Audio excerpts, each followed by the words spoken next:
Ladies and gentlemen, welcome to our program, Interns Debate, Conservatism versus Libertarianism.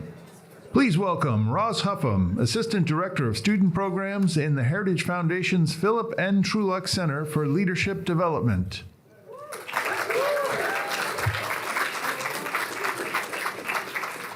Good evening, everyone. What a wonderful sight this is, welcoming all of you to this special event here in the new Barb Van Andel Gaby Center at the Heritage Foundation.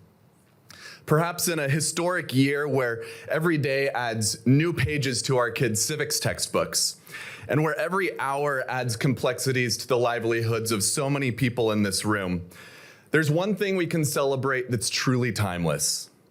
One thing that convenes us in fellowship with years of petrified interns and honorable debaters. Something that in this moment grafts us into some noble tradition, and in this pause makes us feel as if there's something right in the world. And that is this. For the first time in half a decade, welcome back to the annual Conservatism versus Libertarianism debate.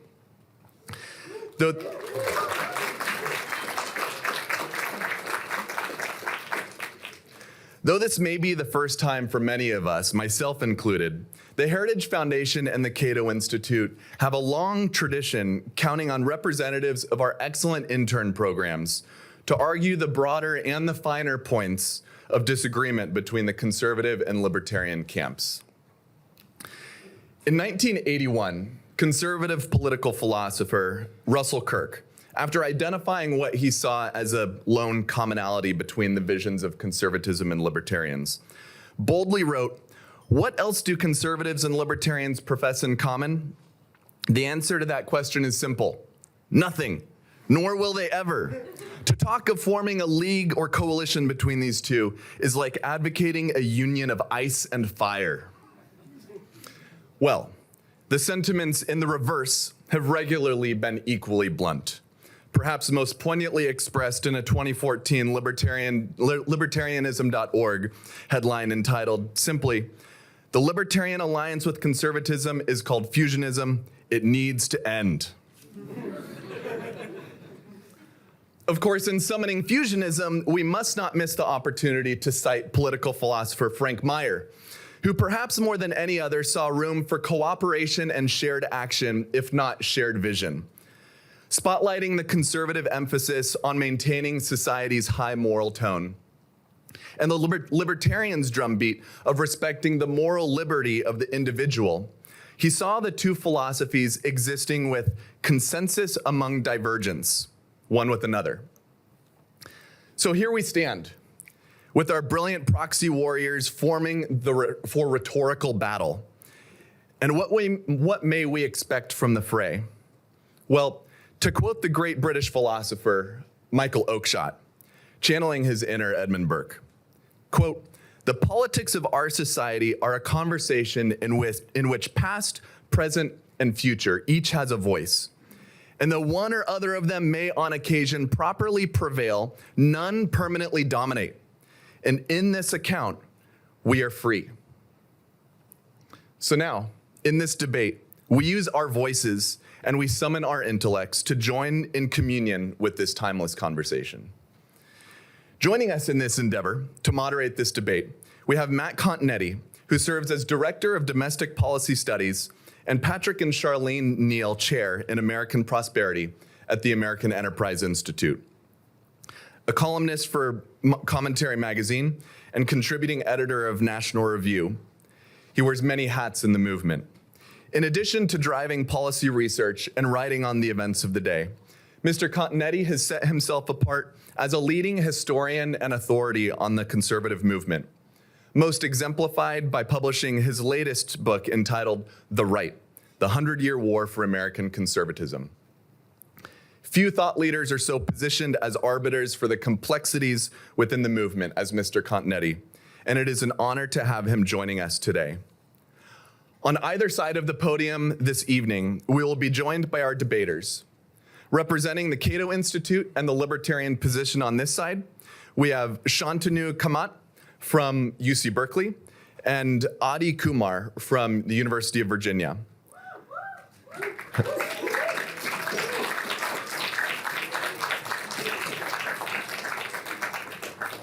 On this side of the podium, representing the Heritage Foundation and the conservative position, we have Liana Gordon from Tyndall College and Caleb Sampson from Hillsdale College.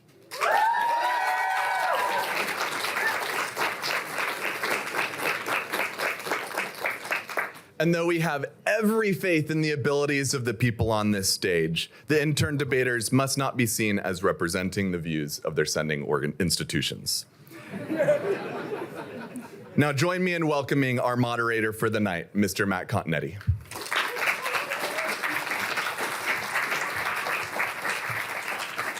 Thank you, Ross. It's an honor to be here. I think it's appropriate that Cato and Heritage went to AEI to moderate the debate between conservatism and libertarianism. We exist in that media space there in between. I also want to give you a little inside look at the intense negotiations that went into prior to this debate. But I think we can all be reassured that the microphones will remain on for both sides. As you already know, there is a live audience. The contestants will be seated, not standing, and there is no ability for anyone to withdraw if they don't do very well in the debate. As Ross mentioned, the debate between libertarianism and conservatism is as old as the conservative movement in the United States. In the inception of the American right during the Franklin Delano Roosevelt's New Deal, the opponents of the New Deal, of FDR's domestic policy and foreign policy, considered themselves to be individualists.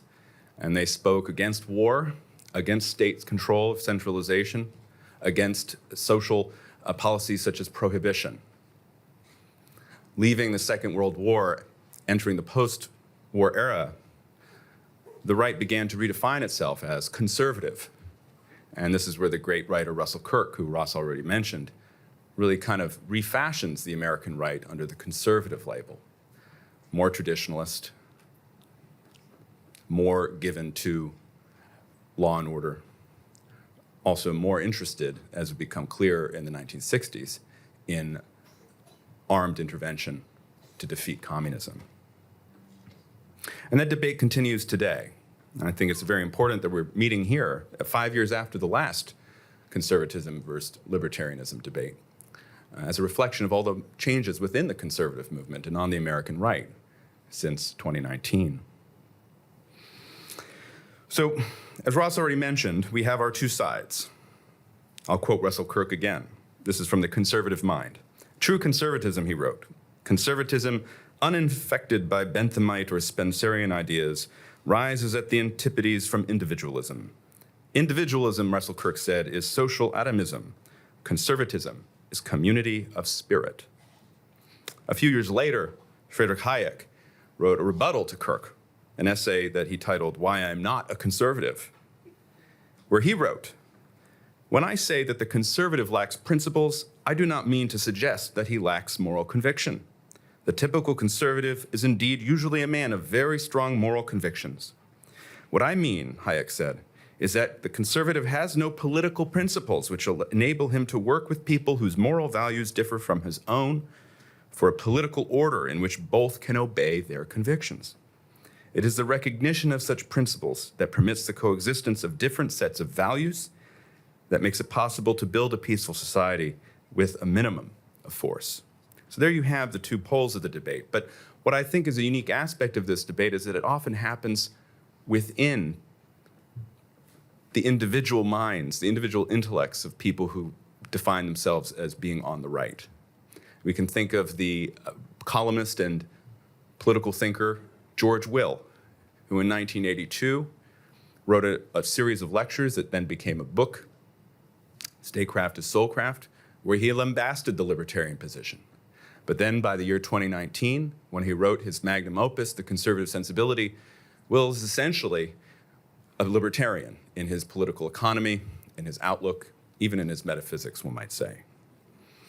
I won't quote Will, but I will quote another of my favorite political writers, the late P.J. O'Rourke.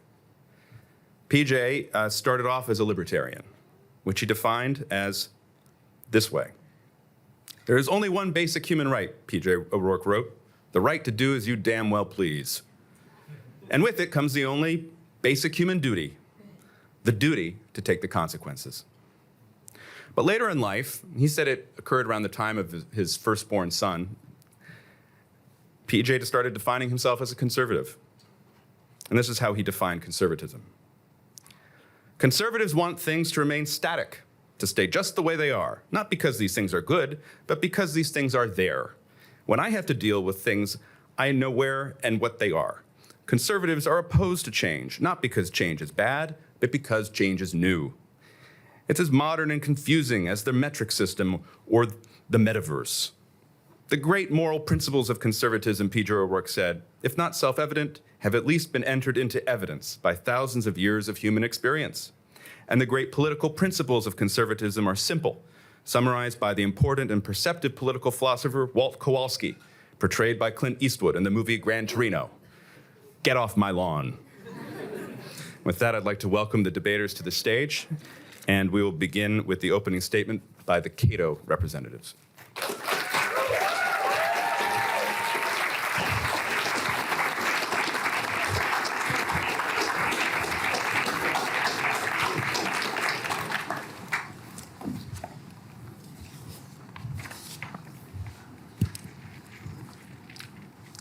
Thank you, Mr. Continetti, and thank you all for being here. Libertarianism reflects the simple idea that we all learned as children: don't hurt people and don't take their stuff. It is the expression of the Declaration of Independence. We hold these truths to be self-evident, that all men are created equal, endowed with certain unalienable rights, that among these are life, liberty, and the pursuit of happiness. Today, however, we find this nation's foundational values under threat. Instead of holding natural rights to life, liberty, and property sacrosanct, our lives can be taken by police officers shielded by qualified immunity. Our liberty can be taken by unforgiving COVID lockdowns, and our property rights can be abrogated via eminent domain. Now let's turn to some of the issues we're going to be discussing in the debate today. First is immigration, an issue that is certainly not new in the American political zeitgeist. In one 1980 presidential debate, one candidate remarked, "As we have made illegal some types of labor that I would like to see legal, we're creating a whole society of really honorable, decent, family-loving people that are in violation of the law." That candidate's opponent responded, "Rather than talking about putting up a fence, why don't we work out our mutual problems, make it possible for them to come here legally with a work permit, and then while they're working and earning here, they pay taxes here." Can anyone guess which infamous left-wingers made those comments? Why, it was George H.W. Bush and Ronald Reagan. Whereas conservatives previously recognized the benefits immigrants bring to our economy and culture, today they pursue counterproductive restrictions that hurt America. In a world where national identities are increasingly shaped by race or religion, America is unique in being defined by universal values of hard work, honesty, and reverence for liberty. Second is foreign policy. In his farewell address, George Washington advocated for non-interventionism. John Quincy Adams likewise warned us against going abroad in search of monsters to destroy. He continued, "America is the well-wisher to the freedom and independence of all. She is the champion and vindicator only of her own." In the 21st century, by contrast, military adventurism has run amok. The average taxpayer works for 60 days just to fund the military, and the Pentagon has failed its last 6 annual audits, failing to account for billions of dollars. The rightful role of the US military is to protect Americans, US security, and commercial relations, rather than to reflexively intervene in international affairs. Third is trade. Resistance to protectionism is baked into America's DNA. 18th century resistance to British monopolistic trade schemes like the Navigation Act, Sugar Act, and the Tea Act galvanized early pro-independence sentiment among American colonists. And who can forget the Sons of Liberty who dumped 90,000 pounds of dutiable tea shipments into Boston Harbor. In the several decades after World War II, we witnessed gains from trade and globalization through the Washington Consensus, the World Trade Organization, and the Uruguay Round, which has been dubbed the single largest tax cut in the history of the world. Today, presidents of both parties levy hefty tariffs, the cost of which is almost entirely borne by American consumers and businesses. One presidential candidate wants to go even further with across-the-board 10% tariffs, a policy whose consequences would be disastrous. Fourth is regulation of individual choice. John Locke wrote that the end of law is not to abolish or to restrain, but to preserve and enlarge freedom. To this end, government is tasked with securing the blessings of liberty for ourselves and our posterity. They are not tasked with being the morality police. Would you cede power over your life, your family, and your community to bureaucrats in Washington? History cautions against it.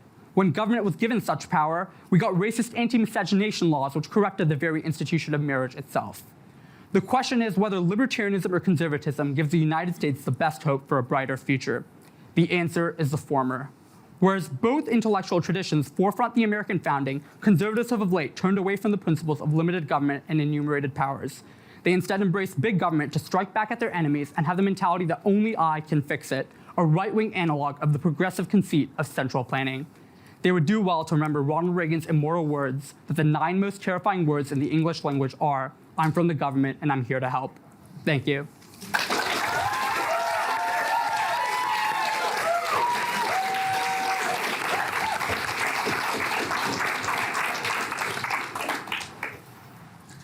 Patrick Henry once said that a corrupted public conscience is incompatible with freedom. Even Patrick Give Me Liberty or Give Me Death Henry recognized that our liberty must be balanced by our obligations. Our question tonight asks, who proposes better public policy? In considering these two sides, I want you to ask yourself, what type of societies do our policies encourage? Is it a society that promotes virtue, justice, ordered liberty, or unrestrained autonomy without any duty? The Libertarian will tell you that public policy is effective if and only if it maximizes individual autonomy. What does this look like in practice? It looks like unrestricted immigration, which has flooded our country with drugs and caused the deaths of innocent women like Lake and Riley. It looks like undermining parental obligation in an active assault on the family. In fact, the founder of the Cato Institute once stated, "The parent should not have a legal obligation to feed, clothe, or educate his children." Take, for example, Jean-Jacques Rousseau, who left all 5 of his kids on the steps of an orphanage, all in the name of freedom. It looks like the wanton destruction of human life through abortion, a practice a majority of libertarians agree with. As the Cato Institute argued in 2022, there is nothing inconsistent with the libertarian supporting abortion rights. Libertarians want liberty that is unrestrained by duty. This is not only theoretically flawed, it produces real victims. And I don't think it's a coincidence most of the victims in those examples share something in common. Most of them are women and children. The rational self-interest of the libertarian individual seems to assume that every member of society functions like an adult, able-bodied man. When duty is abandoned in the name of liberty, it is always the strong who benefit and the vulnerable who suffer. And that's why libertarians get it wrong. No individual exists outside of the family. You're not just an individual. You are a brother, father, colleague, friend. Your identity is defined by your community. And ironically, libertarian individualist policy destroys the very community ties that define you as an individual. But conservatives chart a different course. We understand that the family, not the individual, is the basic building block of society. In order for policy to be effective, it needs to protect more than just autonomy. As it says in Isaiah, learn to do good, seek justice, rebuke the oppressor, and obtain justice for the orphan. Or, as the Constitution argues in the preamble, government exists not only to secure the blessings of liberty, it also exists to establish justice, ensure domestic tranquility, provide for the common defense, and promote the general welfare of American citizens and American families. So what does this look like? This looks like immigration restrictions that respect American sovereignty and protect American citizens. Family policy that recognizes parents have positive duties to protect their children. Health policy that rejects the lie that an unborn child can be murdered at will. Security policy that protects Americans by projecting strength. Economic policy that puts American industry first. And social policy that takes a moral stance on moral issues. And it is for this reason, and this reason alone, that conservatism has no choice but to be more effective. Thank you.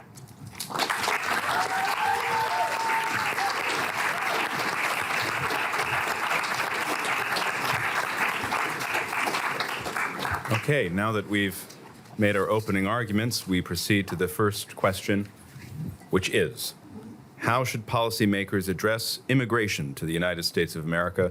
We begin with heritage. Long time no see. Lagan Riley was 22 years old when she was murdered on a run near her school. Jocelyn Nungary was 12 years old when she was found strangled in a creek. Rachel Morin was 37 when she was found murdered, leaving behind all 5 of her children. Each woman was killed by an illegal alien. These tragic, completely avoidable crimes all point to the same reality. When our nation has weak immigration laws, it hurts our citizens and compromises our national security. Now, I'm a daughter of 2 immigrants, so I wholeheartedly welcome realistic immigration policies that allow for legal immigrants to realize the American dream. Where we disagree with libertarians, however, is whether or not there should be any restrictions on immigration at all. Libertarians believe in eliminating nearly all immigration restrictions. And don't just take my word for it, take it from Cato. In an article from 2023, the Cato Institute defines the libertarian land ideal as the following: no immigration restrictions of any kind. Our current border crisis stems from the Biden administration's refusal to enforce existing immigration laws. According to libertarians, however, it's not a failure to enforce the law that is the problem. It's the laws themselves that are the problem.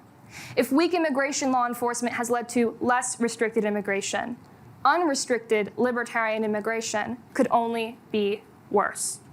So what have our open borders produced? In 2023, 3 million people were encountered by US Customs and illegally entered the United States, setting the record for the highest number of yearly illegal alien encounters in our history, at least 42 of which, by the way, were on the terror watch list. The connection between lax immigration restrictions and the drug crisis is clear.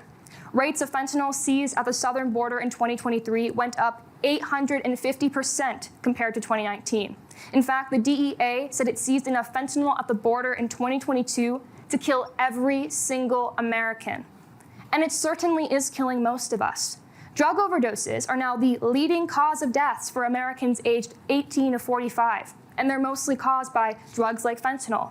Drugs, by the way, that libertarians would happily legalize. The current border crisis, caused by weak enforcement of the law, exemplifies the Achilles heel of libertarian policy: the dereliction of duty. Now, libertarians often argue that they merely advocate for the liberalization of existing laws. They criticize existing immigration pathways as being too complicated and stringent. That is no reason to jumping to scrapping the system altogether. Ultimately, the conservative position is grounded in one simple fact: national sovereignty. A nation that is not in control of its borders is no nation at all. But honestly, maybe this is exactly what the libertarians want. In an article from this year, the Cato Institute criticized nationalism, calling the nation nothing but an abstraction. An abstraction. Ladies and gentlemen, can an abstraction protect its borders? Can an abstraction have a culture, a creed, a history, and security interests? Conservative immigration policy is centered on the recognition of and protection of the nation. This includes enforcing existing laws, promoting reasonable restrictions on immigration, and increasing security at our southern border. Only conservative policy can defend our nation, because only conservative policy recognizes and respects its existence. Thanks.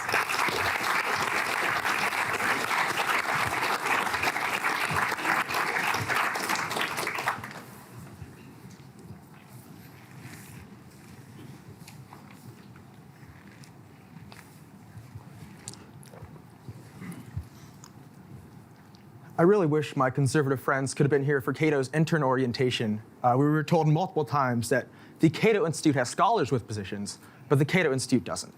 Me and my friend here, we're going to be talking to you about libertarian policy proposals. And I want to make one thing very clear.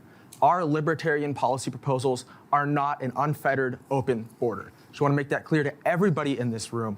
The libertarian policy proposal that we're talking about is not an unfettered open border. With that out of the way, I want to go through 3 key points today. First, that the sheer volume of people coming across the border is impossible to stop, and it will not stop. 2, that legal immigration benefits this country both culturally and economically, and that 3, increasing legal immigration will make it easier to combat the type of illegal immigration that we all want to see stopped. First, let's be real. People coming to this country will not stop trying to come to this country, and we should see that as a compliment. America is the greatest nation on earth. I think everybody in this room agrees. And as long as the people on the lowest rungs of our socioeconomic ladder still lead better, safer lives than people in South and Central America, illegal immigrants will not stop trying to come across the border. That's not to say that we shouldn't have border security. We should. But it is to say that any solution must understand that fact. The flow of people trying to cross this border will not stop because the difference in the quality of life is so huge. Think about the single mother fleeing poverty or the young boy fleeing the cartel. No fence, no razor wire, no border security is going to stop them from making that attempt. So that's first. Second, how do we deal with this problem? How do we deal with the crisis that we all agree is happening at the border? It's important to understand that legal, safe immigration makes this country better. Our opponents have acknowledged this, but they haven't really given you the stats. Here's the deal. Legal immigrants are more likely to be entrepreneurs. They pay more in taxes, put more into entitlement programs than they take out, create more jobs, and commit less crime than your average American-born citizen. I think everyone in this room can understand that legal immigration makes this country better economically, but it's true culturally as well. Our nation is founded on our ideals as a melting pot. Integration and assimilation are the foundation of this nation. And the stats show that by the second generation, the children of legal immigrants are fully integrated and assimilated. Myself and my partner are both great examples of that. So how do we take these two facts in conjunction? 1, that illegal immigration will not stop, and 2, that legal immigration is good for this country. We increase pathways to legal immigration. This will not only help our country both economically and culturally, but it will also help us stop crime and criminals coming across the southern border.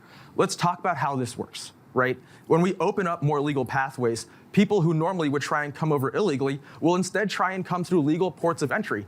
If you have a legal option, why would you try and cross the border illegally? And that works as a great filter, because what it leaves is the people that we are all concerned about. People trying to carry drugs will not try and enter through a US immigration border checkpoint. They'll be the ones crossing the border. The last time I checked, terrorists aren't trying to come into this country. Well, they are. But smart terrorists will try and cross the border, right? So this leaves us with a way to kind of filter out the immigrants. The legal immigrants, the ones who are willing to go through a vetting process, will come across the border legally. The illegal immigrants who we should be seeking to stop, the ones who will cause crime, they'll be the ones coming across the border illegally. Let me say it as clearly as I can. What happened to Laken Riley was a tragedy. There should be no more Laken Rileys. But the libertarian policy proposal is the best way to stop criminals from coming across the border. It is the best way to keep this country safe, and it will also benefit us both economically and culturally. In sum, more legal immigration, vetted legal immigration, also makes it easier to target illegal immigration, benefiting us as a nation and making us safer. Thank you.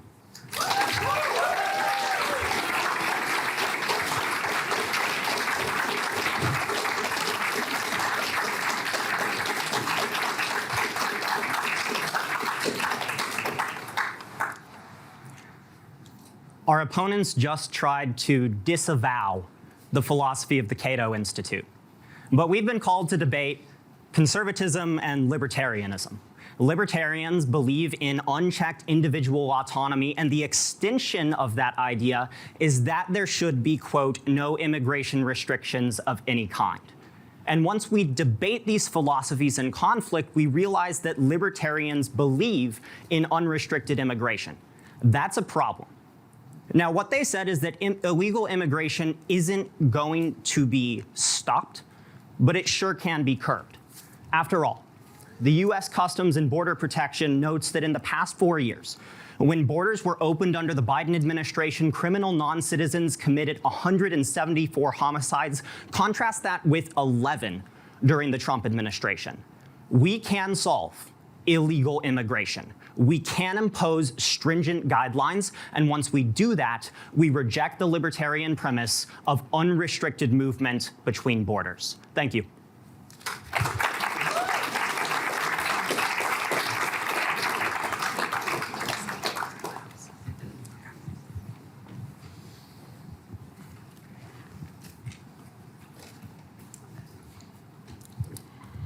I'm somewhat at a loss for how I can convince my conservative friends, but I hope I can convince you. We don't believe in unrestricted open movement between borders. Hope that's clear. Here's what we do believe, though, right?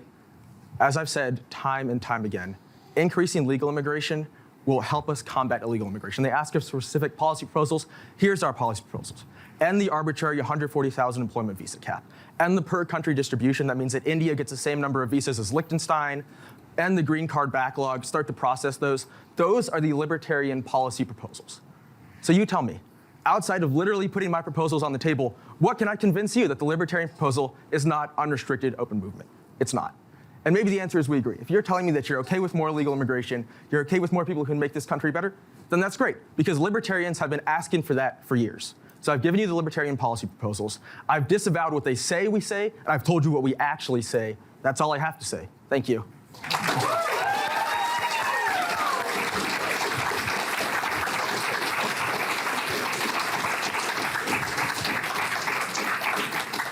We now proceed to our second question.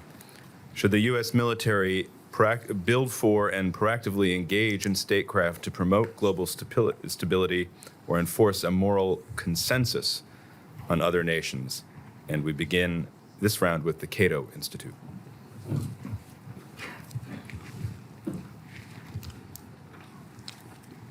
Thank you, Mr. Continetti. The United States should be wary of using its awesome military power to do what it thinks is best for the globe or to enforce a moral consensus on other nations if, for no other reason than the practical problems associated with it and the resultant ramifications not just for individuals in the countries where we intervene, but for Americans here at home. Randolph Byrne famously declared that war is the health of the state, and this is true in more ways than one. First and foremost, military intervention costs human lives and liberties. Over 7,000 US troops and 8,000 contractors have died in post-9/11 wars, as well as more than 175,000 allied troops in just the four nations of Afghanistan, Pakistan, Iraq, and Syria. Moreover, more than 400,000 civilians have died as a direct result, and at least 3.6 million have died indirectly in post-9/11 war zones. Furthermore, it's during such times of national emergency that the government scope metastasizes. We lose our liberties here at home, digital surveillance regimes enabled by the Patriot Act being only one illustrative example. But government expands not only as a result of military adventurism per se, but also when we expand the military's budget. My second point is that engaging in military statecraft and expanding the military's budget has fiscal consequences and ramifications on our nation's expanding national debt, currently at $35 trillion. The examples of military waste are too numerous to list exhaustively. In 2019, the Pentagon spent $4.6 million on snow crab, Alaskan king crab, and lobster tail. And in the 1980s, there was similar outrage over $7,600 coffee makers. Obviously, the problem is a lot bigger than this. The Pentagon has failed its last 6 annual audits, leaving billions of dollars unaccounted for, and total war appropriations and war-related spending between 2001 and 2022 amounted to $5.8 trillion. We spend more on the military than the next 6 countries combined, and the average US taxpayer works for 60 days just to pay the taxes to fund the military. This is worrying for anyone who claims to defend fiscal conservatism. Third, military statecraft frequently results in unintended consequences, or what many scholars call blowback. If you have a hammer, everything looks like a nail, and when you have a big military, you want to use it. Consider 2 examples. The US-led invasion of Iraq was intended to remove Saddam Hussein and establish a democratic government there. However, it led to the rise of a power vacuum, sectarian violence, and the emergence of terrorist groups like ISIS.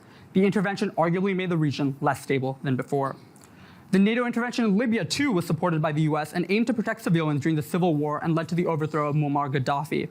But post-Gaddafi, Libya is no picnic either. It descended into chaos with multiple factions vying for control, leading to ongoing chaos and instability. Fourth, imposing Western political structures and moral values on countries with different cultural, historical, and social backgrounds can lead to problems down the road. State building in Iraq failed because of the gap between US aspirations and the on-the-ground reality. One apt example is the Coalitional Provisional Authority's policy of de-Baathification. The policy sought to dissolve Saddam Hussein's Ba'athist Party and barred its members from being employed in government and professional roles. This diminished institutional capacity, however, led to the loss of experienced personnel, fueled sectarian conflict, and created a power vacuum that insurgents exploited. All of this is to say, de-Baathification is an illustrative example of the cultural misunderstanding that typifies US foreign policy to the present day. While promoting global stability and moral values are indeed laudable goals, the use of military force for these purposes is fraught with challenges and risks. Therefore, the US should be cautious about using its military power and consider non-military means of engagement with the world, such as diplomatic and economic arrangements. We should pursue a policy of free trade, engage in the World Trade Organization, and join trade agreements with peaceful countries and our allies in East Asia and around the world. But the military should always remain a last resort. Thank you.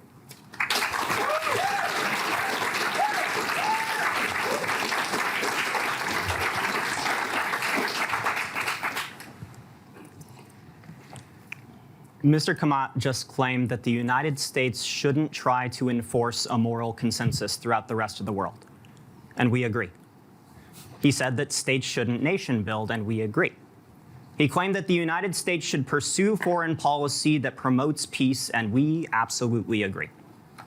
But what we don't agree on, and what we can't agree on, is whether the dogmatic libertarian belief in free trade and decreasing the size of the military is enough to maintain peace and keep Americans safe. Conservatives believe in peace through strength. They recognize that a nation's peace can only be maintained when your military is strong and other nations respect you. In the words of Ronald Reagan, war comes not when the forces of freedom are strong, but when they are weak. It is then when tyrants are tempted. Teddy Roosevelt put it more bluntly: speak softly and carry a big stick. Take two examples. The Reagan administration increased military spending by 40%. We built more bombers and warships and obtained more arms. And that strength, it brought down the Berlin Wall and ended the Cold War, doing so with next to no active military conflict. The Trump administration built up the military, brokered the Abraham Accords, and eliminated al-Baghdadi. And that strategy of strength and deterrence worked. Under Trump, Putin didn't invade Ukraine, Hamas didn't attack Israel, and for the first time since Reagan, a new president didn't begin a new war. And it isn't just Reagan and Trump. The American tradition of peace through strength has preserved American interests and protected American lives for the last century. But for the courage and conviction of the United States military, we would not have won the Civil War, World War I, or World War II. Contrast that with libertarian foreign policy, decreasing the size, the budget, and the strength of our military. Murray Rothbard, founder of the Cato Institute, argued that libertarian principles require, quote, the total avoidance of war. And just last year, Cato argued that military funding should be radically scaled back, that the active duty army should be substantially smaller. And why? Because according to Cato Institute scholars, our military budget is, quote, far bigger than threats to US security require. That conception of national security is as nearsighted as it is oversimplistic. And why? Because it turns a blind eye to evil actors. Ladies and gentlemen, there are despotic regimes in the world today with large armies and nuclear weapons. And in the face of those bad actors, the libertarian position would be nothing short of suicide. Think about China. The Taiwan Strait is one of the most critical shipping routes in the entire world. 88% of the largest trade ships pass through it every single year. And if China took Taiwan, Heritage estimates that it would cost the global economy around $1 trillion every single year. Giving up Taiwan would give our main geopolitical rival a stranglehold on American trade. Or consider North Korea, a rogue state led by an irrational dictator with nuclear weapons that, according to Japanese intelligence, could hit the United States mainland. That is a direct threat to American lives and to American security. Libertarian foreign policy is problematic because it makes the same assumption as libertarian domestic policy, that if you just leave people alone, if you embrace a get off my lawn theory of politics, then people will just get along. But that's not true. Bad actors will use their power to hurt us, and in the face of those credible threats, conservatives deter, while libertarians wave a white flag.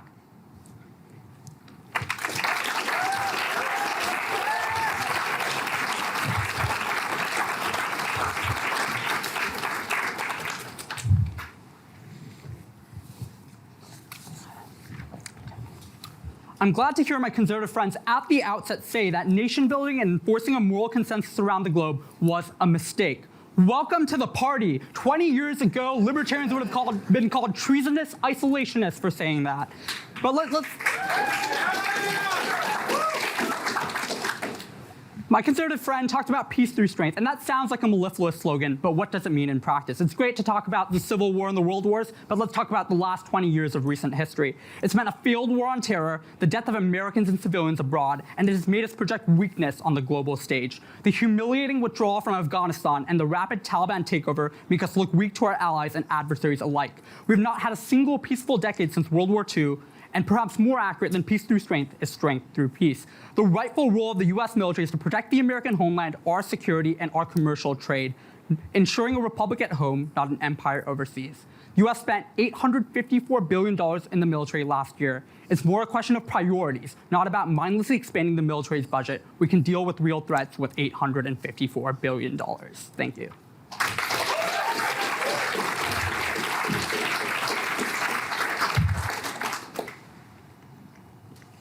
I want to talk about 3 points. First, they talked about budgeting issues and how the military is the reason the United States is going into debt. Let me introduce you to something called Social Security, Medicare, and Medicaid, because the military is not the biggest threat to the national debt. But that point aside, we can talk about 2 more. First, they talked about a failed war on terror. Now, we can have an honest discussion about why Iraq and Afghanistan went awry. But what we can't do is pretend that we shouldn't have retaliated after 3,000 Americans were killed on 9/11. We can talk about the ways we went about that, but not that it was just to intervene. Libertarians would slink home with their tail between their legs rather than standing up to bad actors. And finally, they talked about a weak withdrawal from Afghanistan, and we absolutely agree. We should have projected strength. We projected weakness, and the libertarian position would do that to an extreme. Thank you.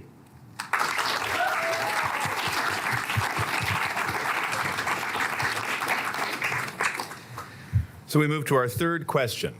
Should lawmakers protect essential industries from competition, especially from adversarial powers? And we begin this question with the representative from Heritage.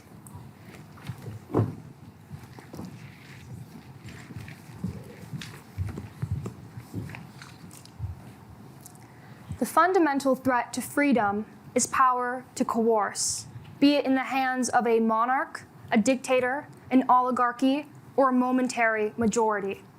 These words by Milton Friedman still ring true today, and it is the reason why we believe unrestricted trade with an adversarial country like China is a fundamental threat. We can't forget that it isn't just our own government that distorts our market, but also the governments of every country that we trade with. Now, conservatives agree with our libertarian friends when it comes to their skepticism of government intervention. Ideally, the market should be free from restrictions, we agree. This is because we don't want power to coerce being put in the hands of government bureaucrats. But libertarians seem to forget this principle when the bureaucratic interference is done in Mandarin rather than in English. The point is this: China, through statist intervention, has turned trade into a type of warfare. Trade with China, therefore, undermines our national security and intentionally starves us of industries that would be needed in the case of conflict if it does arise. Now, allow me to elaborate on how they are doing this. First, China intentionally subsidizes industries that are essential to American infrastructure in order to secure a near monopoly over them. For example, rare earth minerals, which are needed for everything from smartphones, TVs, energy, and national defense technologies. They're all heavily subsidized by the CCP. Over 90% of the world's rare earth minerals are processed in China, and we are almost completely dependent on them for our critical infrastructure. Other critical industries like microchips are tied to Taiwan, and we need these for almost everything, including phones, cars, fridges, and defense weapons. And China is intentionally doing this to starve us of our industry in the event that we do go to war. Furthermore, the CCP requires businesses to collaborate with the government to advance the party's interests. When it comes to trade, this means there is no business in China that America can trade with without unwittingly supporting the CCP. When Americans do business with Chinese companies, they steal our patent designs, undersell American products, and give intelligence to the CCP. In fact, China is responsible for 80% of all intellectual property theft in the United States, costing us billions of dollars annually. An effective public policy approach, one that seeks to advance the welfare and security of the nation, must address this. As my partner emphasized earlier, maintaining a strong national defense is essential to maintaining peace through strength. Given that semiconductors and rare earth minerals are vital for our national defense manufacturing, ensuring a sure and stable supply is essential for American technological superiority, but most importantly, American national security. Now, conservatives love free trade, but this is not that. This is weaponized trade. This is trade that is used as warfare, which is achieved, by the way, through the coercive mechanism of the state. In the case of cheap products, China has used the state to subsidize. In the case of intellectual property theft, China has merged the government with business. Friends, if anything reeks of statism, it's this. If we do not limit essential trade with China, we would be putting our market, security, and infrastructure under the iron fist of communist bureaucrats. Remember Friedman's words. Freedom is undermined by coercion. And coercion is how the CCP has made us reliant on them. And coercion is how they will kill the American economy if we don't do anything about it. Thank you.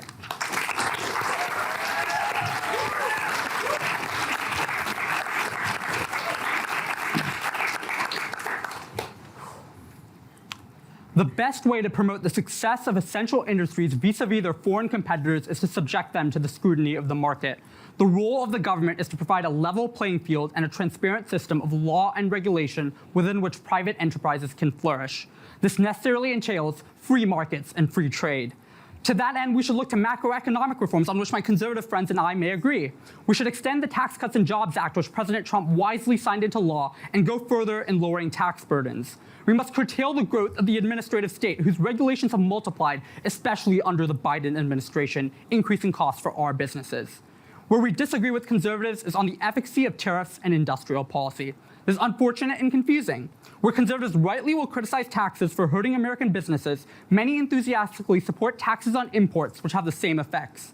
Where conservatives rightly criticize Obama's subsidies to Solyndra or Biden's EV subsidies, many fail to see how government intervention in support of things like semiconductors will fail as well. The perils of tariffs and industrial policy are numerous. Such policies pay Paul, but do so by covertly robbing hundreds of Peters. It might be nice to support automotive jobs in Michigan or manufacturing jobs in Ohio or semiconductor jobs in Arizona, but is it worth it to take hundreds of dollars from the pockets of each hardworking taxpayer to achieve these outcomes? The answer is an unequivocal no. President Trump's tariffs on steel, for instance, saved some steel jobs to be sure, but at the cost of $900,000 per job saved, not to mention consequences for downstream industries and their workers.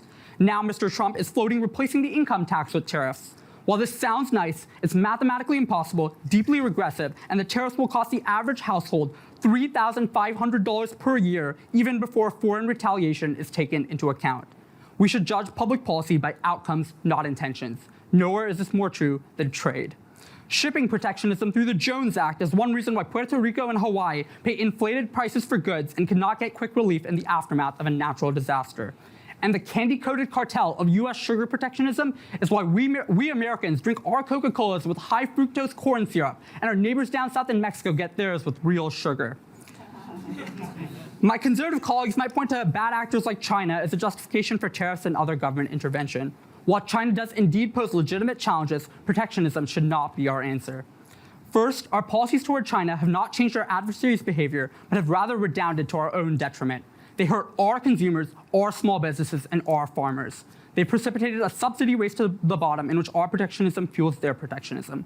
Second, concerns about China, while true, are exaggerated. They do engage in trade-distorting subsidies, forced technology transfer, and IP theft, but we still lead the world economically and in patents and entrepreneurship. China is still exceedingly poor on a per capita basis and has massive demographic problems, fleeing talent, and slowing productivity growth, made worse by industrial policy and Xi's embrace of Maoist socialism. In any case, there are better remedies than across-the-board 60% tariffs.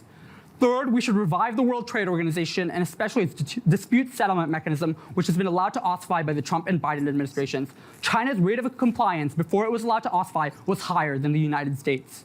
Fourth, we need more engagement with the free world, and that means more free trade, not less. As China skeptics Vivek Ramaswamy and Mike Gallagher point out, reorienting our supply chains away from China requires more trade with countries in East Asia and elsewhere. We should rejoin the TPP, negotiate a free trade agreement with Taiwan, a leading chip manufacturer, and extend trade programs to secure allegiances of countries around the world. I'll finish with this. My conservative colleagues might advocate for protecting essential industries from competition with adversarial powers, but they must be clear on 2 counts. First, what counts as an essential industry? And would you be comfortable with a Biden or a Harris administration making that determination? Second, what specific policy instruments should be used? If the answer is tariffs, industrial policy, or export controls, economic history urges a dose of caution. Thank you.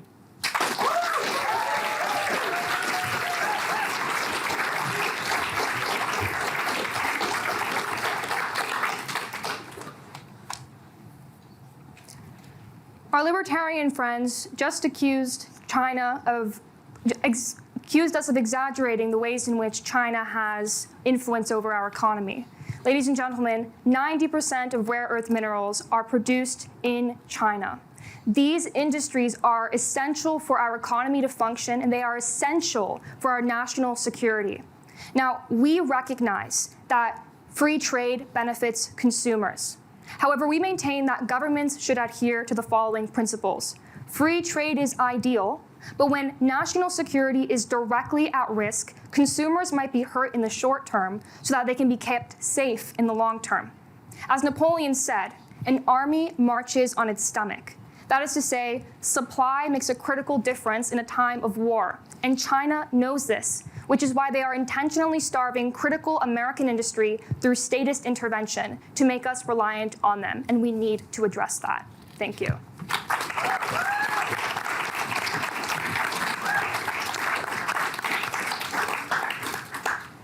Glittering generalities do not make good policy. Our conservative friends must first tell us what specific policy tools they propose to protect essential industries, and second, must say whether they are comfortable with bureaucrats in Washington and a Biden or a Harris administration determining what constitutes an essential industry and funneling public funds for their private enrichment. The economics and political economy are the same whether we're talking about semiconductors, steel, or whatever else. Even when industries have a genuine nexus to national security, tariffs and industrial policy have been proven to fail. The 2018 steel tariffs, by the way, justified on bogus national security grounds, nullified half the positive effect of the Tax Cuts and Jobs Act.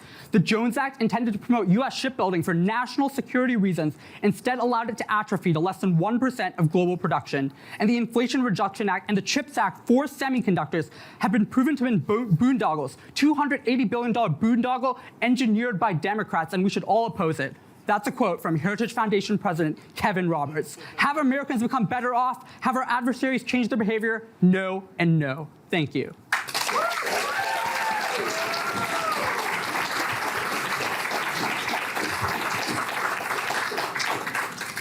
All right, for our fourth question, how should lawmakers regulate individual choices, including those that may be damaging to the individual or to civil society? We begin with the representative from the Cato Institute.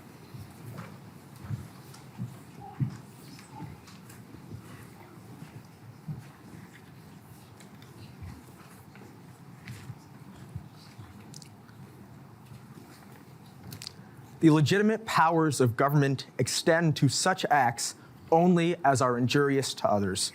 That's Thomas Jefferson in his notes on the state, now Commonwealth of Virginia.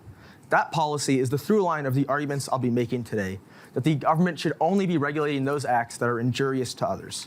To start, we can break this question down into 4 component parts, where I suspect, or hope, both libertarians and conservatives agree, is on the 2 extreme ends of the spectrum, the cases of no harm or direct harm.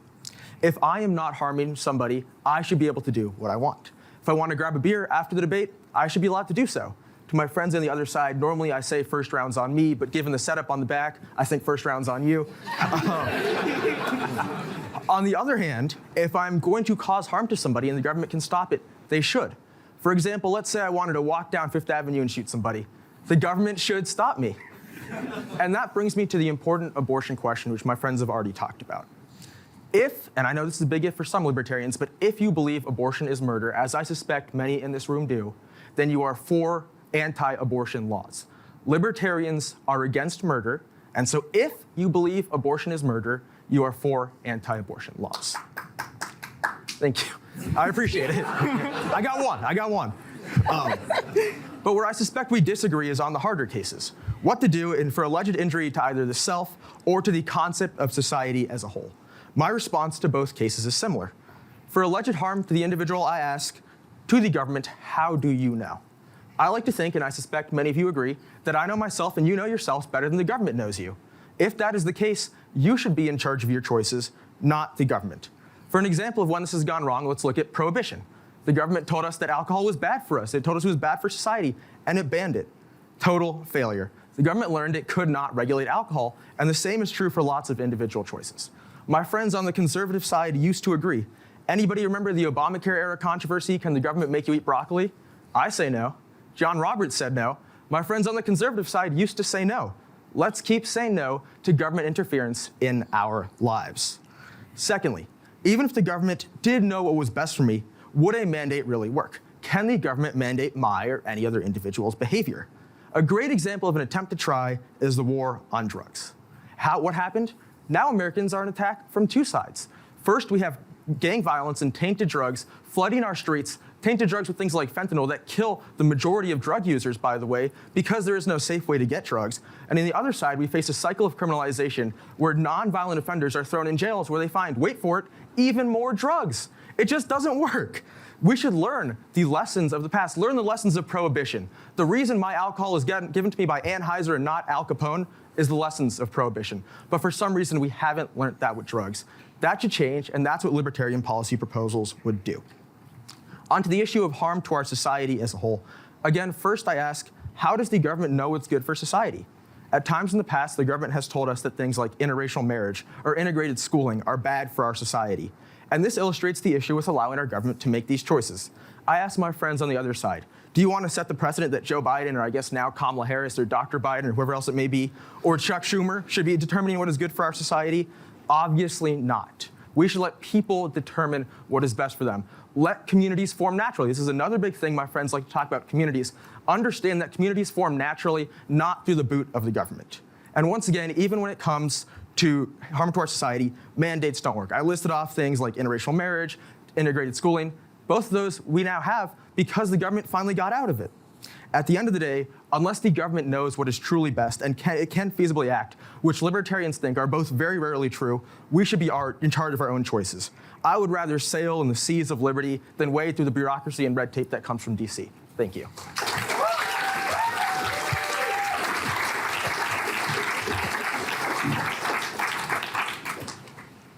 Both libertarians and conservatives have written a lot about liberty. After all, conservatives wrote the Constitution, and in 2014, libertarians wrote a Cato op-ed titled An Economic and Moral Case for Legalizing Cocaine and Heroin.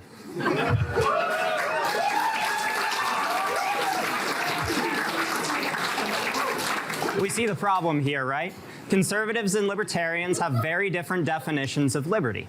As Abraham Lincoln said during an address to the people of Baltimore, we all declare for liberty, but in using the same word, we do not all mean the same thing. Libertarians argue that liberty means doing whatever you want, whenever you want, unless your actions directly harm someone else. Their political philosophy boils down to one basic idea. You leave me alone, and I'll leave you alone. It's alluringly simple and dangerously self-indulgent. You see, the problem with this you do you approach is that our choices don't exist in a vacuum. They impact society for better or for worse. And libertarianism is completely unequipped to deal with the indirect consequences of immoral or negligent actions. Take, for example, drugs. Libertarians argue that all drugs, cocaine, heroin, fentanyl, should be legalized, and that has consequences. In 2020, Oregon legalized the possession of hard drugs in small quantities. Addiction spiked. Homelessness spiked. Overdose deaths increased by 75%, and Oregon repealed their libertarian experiment last March. The Libertarian Party platform supports legalizing prostitution, and that has consequences too. A study from the World Development Journal examining data from 150 different countries found that legalizing prostitution leads to higher rates of human trafficking. Turns out, if you tell people it's okay to look at women like commodities, they listen. The Libertarian founder of the Cato Institute even supports legalizing abortion. In 1982, he argued that abortion shouldn't be legislated, and a majority of libertarians agree. In that same book, he held that parents shouldn't have to feed or clothe their children, and those ideas have consequences. Whether it's children abandoned by deadbeat dads or the 1,026,000 abortions performed in 2023 alone. Ladies and gentlemen, the best argument against libertarianism is just reading their policy platform out loud.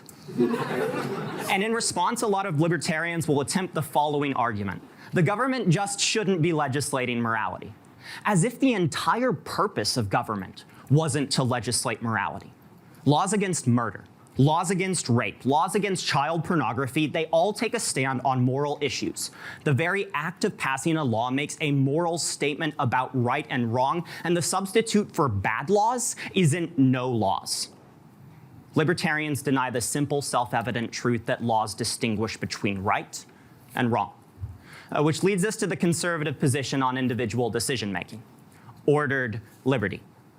Conservatives believe that it is not only the right, but the duty of government to impose necessary guardrails on human action. Guardrails like outlawing cocaine and heroin. Guardrails like protecting women from human trafficking. Guardrails like protecting the lives of the unborn and recognizing that parents must take care of their children. On her way to execution at the guillotine, French revolutionary Madame Roland uttered the famous words, "O liberty, what crimes are committed in thy name." Don't justify the crimes committed in the name of unchecked liberty, because they have real consequences, and libertarians have no solutions. America needs liberty with guardrails, guardrails that protect the lives and rights of our citizens. Thank you.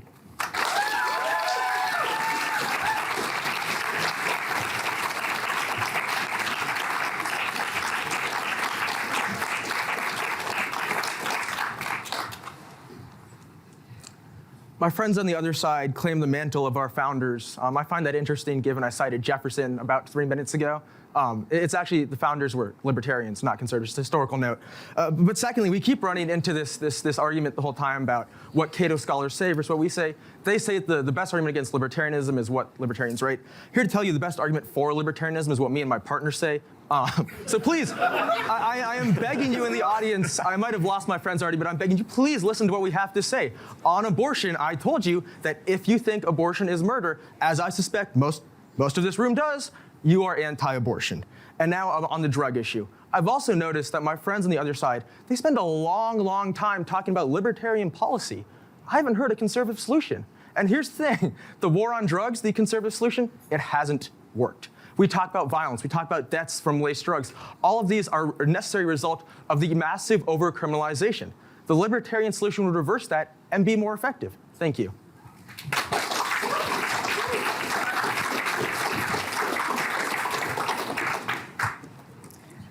Remember what the founder of the Cato Institute once said. Parents should have no legal obligation to feed, clothe, or educate their children. This is the logical consequence of the unfettered individualism of the libertarian position. We maintain that when liberty is championed at the expense of duty, it is always felt at the consequence of the vulnerable. We believe that government should allow communities to flourish, and our libertarian friends maintain the same thing, failing to recognize that their policies actually atrophy the civil institutions that are a check on statism. For example, libertarians support unrestricted pornography. They have even criticized age restriction laws for porn consumption. How does this help the civil institution of the family? Finally, with the libertarian position on drugs, we know that where this is actually applied, it doesn't work. As the Wharton Business School found, overdoses in Portugal, where drugs were completely decriminalized, are actually at an all-time high, and they've doubled in Lisbon since 2019. You can only, yes, thank you. Yeah, sorry.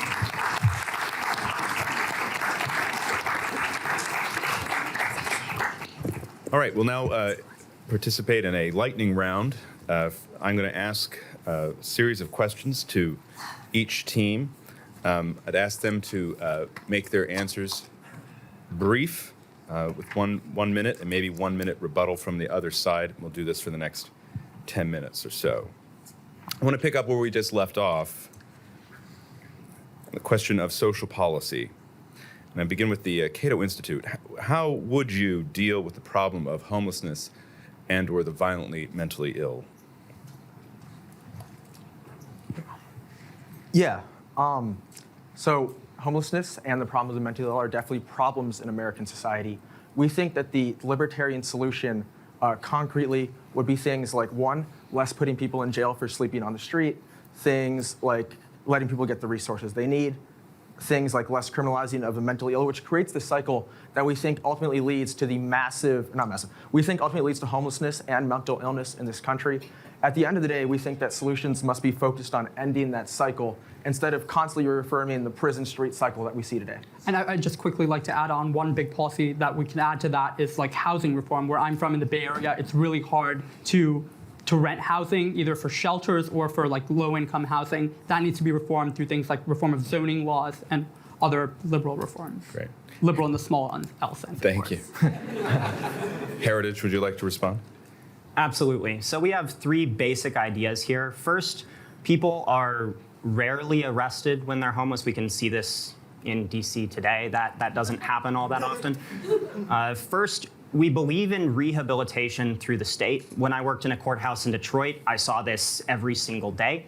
Rehabilitation programs are necessary, they work, but unfortunately for our libertarian friends, they require government intervention to solve the problem.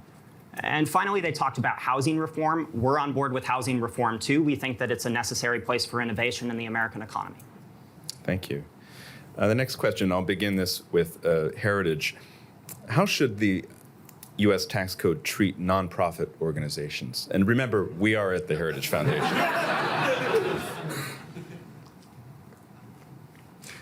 We should grant them tax-exempt status. We should let them operate in a way that they see fit. Churches should be able to be tax-exempt. The Heritage Foundation, the Cato Institute, we believe that the policy on the books is a good policy, and as such, it should remain. Once again, we're traditionalists. Cato? Yeah, thank you.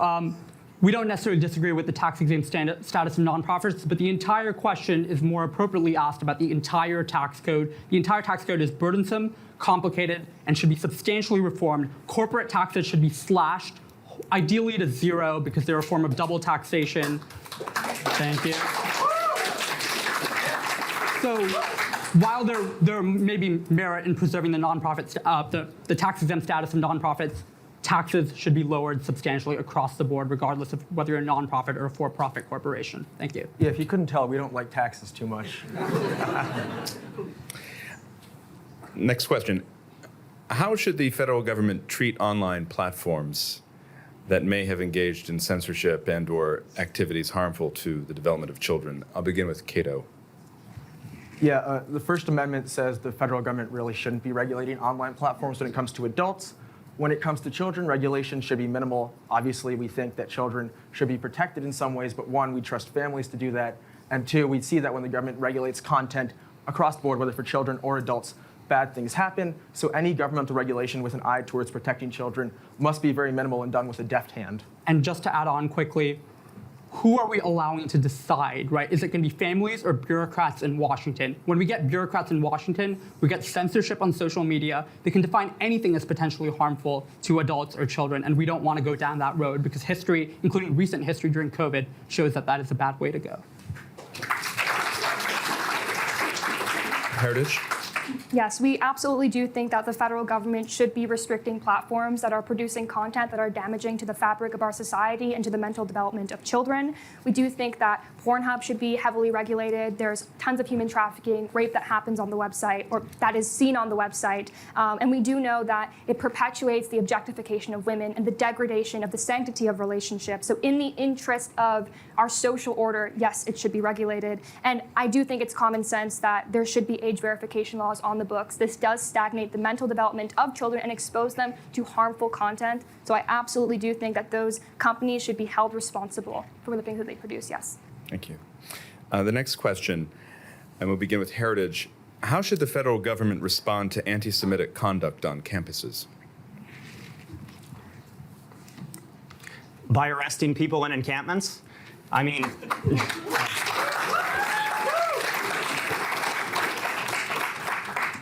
we saw different universities take different tacks with the pro-Palestinian encampments over the course of the past few months.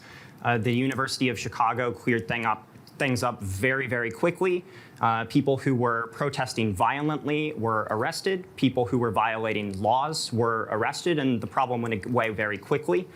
I was at Columbia University a couple weeks ago, and it seems like the problem has only recently resolved itself because law enforcement did not get involved when there were laws being broken, when Hamilton Hall was being forcibly occupied by citizens. So yes, there is a role for government intervention in a situation like that. Cato? Yeah, I think my friend on the other side put it pretty perfectly. If protesters are breaking laws, if they're going against school policy by camping out on grounds they can't, they should be arrested and removed. We also believe in the rule of law. What shouldn't happen, though, is despite how abhorrent their views may be, is if they're peacefully using their First Amendment right, they should not be removed. We agree with that, by the way. Good to know. All right, time for a couple more questions. These are a little bit more theoretical. Cato, begin with you. What role should natural law play in constitutional interpretation? So constitutional interpretation should be based on the text, history, and tradition of the Constitution. I don't see natural law in those except as expressed by the founders around the time of passing, or depending on where you go to the 14th Amendment. But so my answer is natural law should only play a part as it is expressed by those who are writing the text or those who are interpreting the text immediately after ratification. Heritage? We completely agree. There's strong evidence that the Founding Fathers seriously considered natural law doctrine in conjunction with Enlightenment ideology and some other philosophies. Those ideas were percolating when the Constitution was written, but when we're interpreting the Constitution, we should interpret the Constitution, which means, again, just like Cato said, we should look at text, we should look at history, we should look at tradition, and when the natural law is involved within that framework, we should apply it. But when it isn't involved within the Constitution itself, that's not a place for us to be reading our own interpretations into law. Thank you. Final question of this lightning round. I'll begin with Heritage. How prominent should religion be in public life and in the national political ceremony? Extremely. I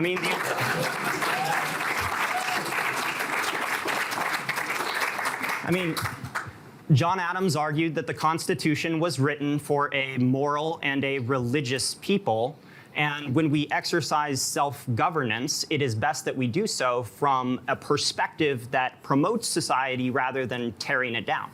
Religions like Christianity, religions like Judaism, they are actively beneficial for society. No religion other than Christianity has led to greater liberalization of women's rights, minority rights, good treatment of the poor.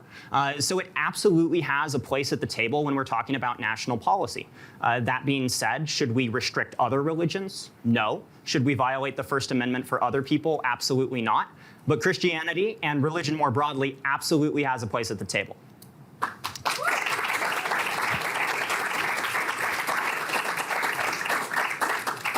Yeah, I don't think there's one libertarian take on this, but I will say that I think most libertarians would agree with the reality that religion will play some role or the other in public life. But all libertarians, or the ones that most libertarians would acknowledge the key role for pluralism in American public life. That means tolerance between different groups, different religious communities, different sects of a particular religion. And this goes to modern day thinkers like David French, who's a conservative, and it goes to our American founding generation, in which there were multiple states in the Union where there was a lot of religious toleration. We view that as a fundamental good that these sorts of different communities are allowed to spring about.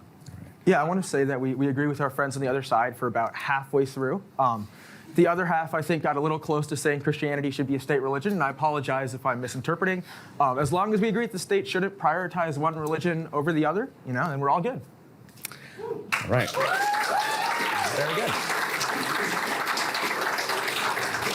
I noticed a reference to David French as a conservative. I'll just let that lie. And now we will proceed to our concluding remarks, beginning with Cato.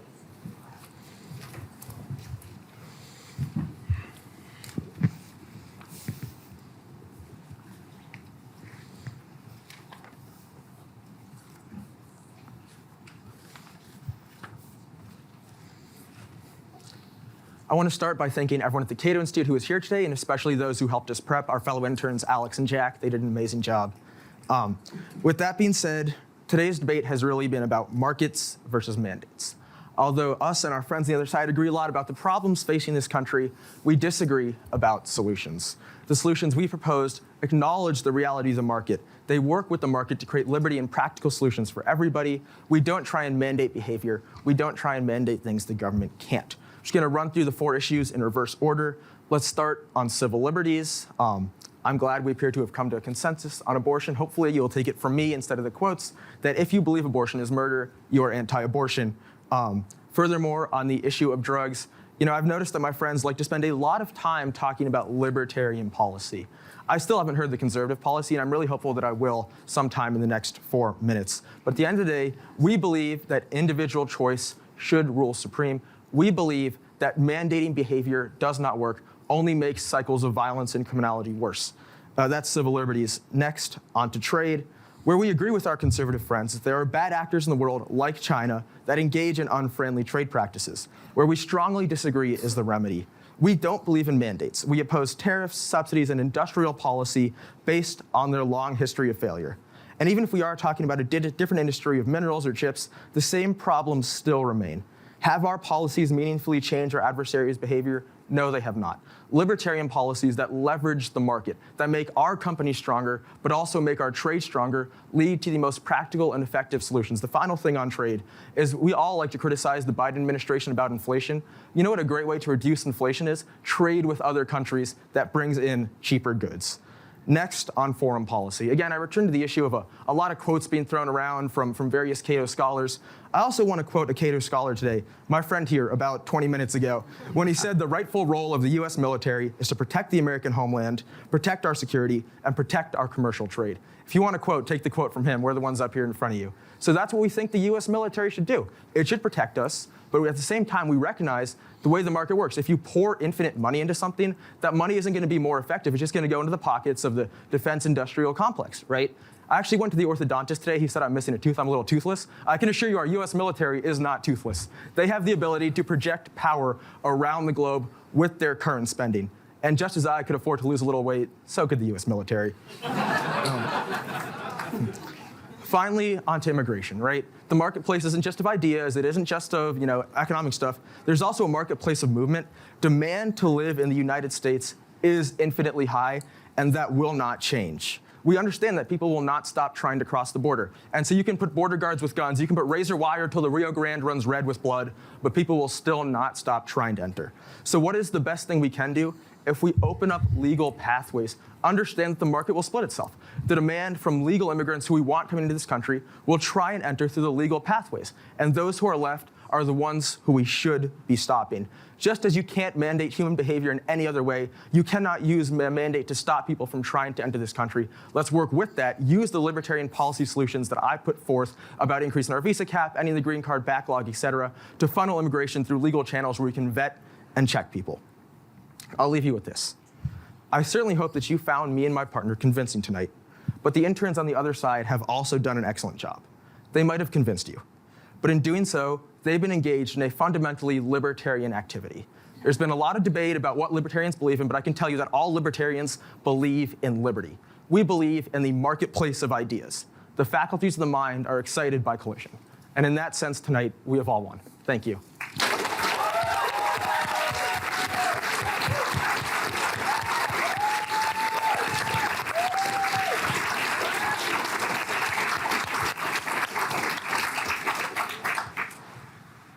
In the Virginia Declaration of Rights, George Mason argued that no free government or the blessings of liberty can be preserved to any people but by a firm adherence to justice and virtue and by frequent recurrence to fundamental principles.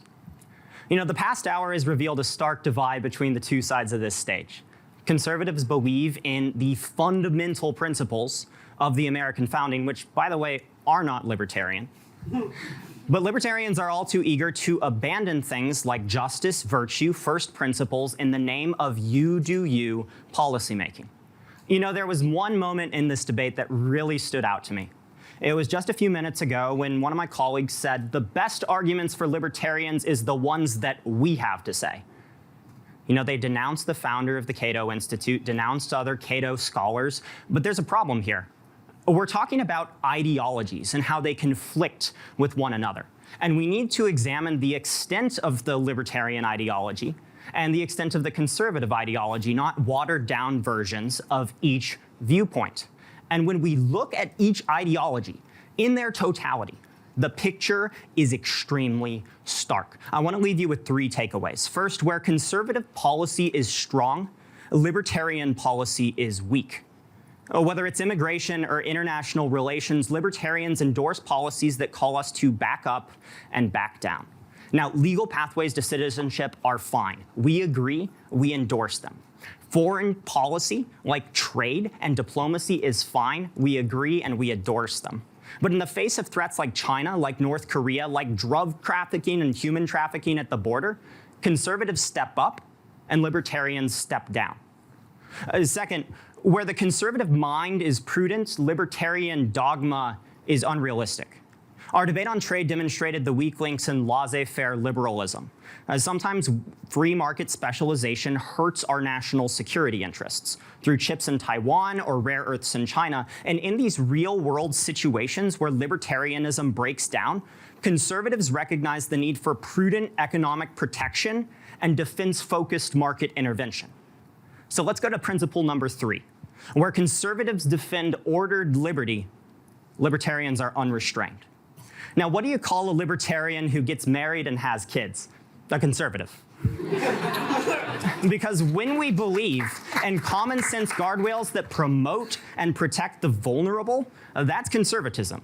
Libertarians sign off on licentious policymaking that invites abuse to the weakest members of our society. And it's in that unrestraint that we see the true consequences of libertarianism. What happens when you take unchecked individual autonomy to its logical extreme instead of debating a watered-down version of the same ideology? How long do conservatives have to play defense for libertarianism, an ideology that openly justifies open borders, international weakness, unrealistic trade policy, drug abuse, prostitution, abortion in a majority of cases, and child neglect, before we say no? No, those positions aren't close to conservative. They never have been, and they never will be. Alexander Hamilton put it best. Why has government been instituted at all? Because the passions of man will not conform to the dictates of reason and justice without constraint. So when the Libertarian Party platform says it's okay to endorse prostitution and treat women like objects, we say no. When their website defends drug policies that spike addiction and killed Americans in Oregon, we say no. And when the founder of the Cato Institute says that parents don't have an obligation to feed or clothe their children, what do we say, ladies and gentlemen? We say no. Because in the face of policies like that, the conservatives have the duty to embrace virtue, justice, and truth. Thank you.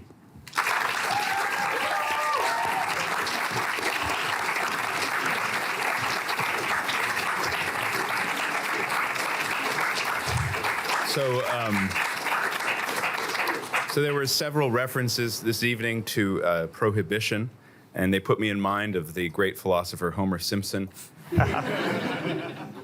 who in his encomium to alcohol said, alcohol, the cause of and solution to all life's problems. But before I let you go back to the bar, I want to do 2 things. The first is I want to point out that there were some areas of consensus, I believe, during this debate. If I noted correctly, both sides agreed on legal immigration, on non-intervention, on the Tax Cuts and Jobs Act, on reducing the administrative state. Both sides did allow some agreement on the issue of abortion. They both agreed on housing reform. They both agreed in combating anti-Semitism. And though we did not treat the topic, I believe they would agree on the question of school choice.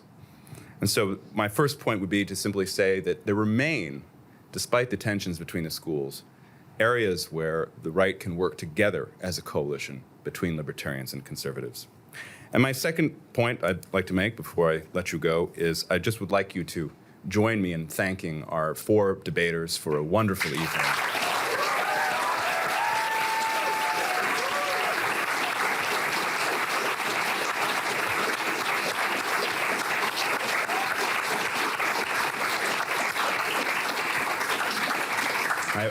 I was very impressed, as I know you were, and it left me with the feeling that the future of the movement is bright. So thank you again for attending, and please enjoy the rest of your evening. Good night. Thank you.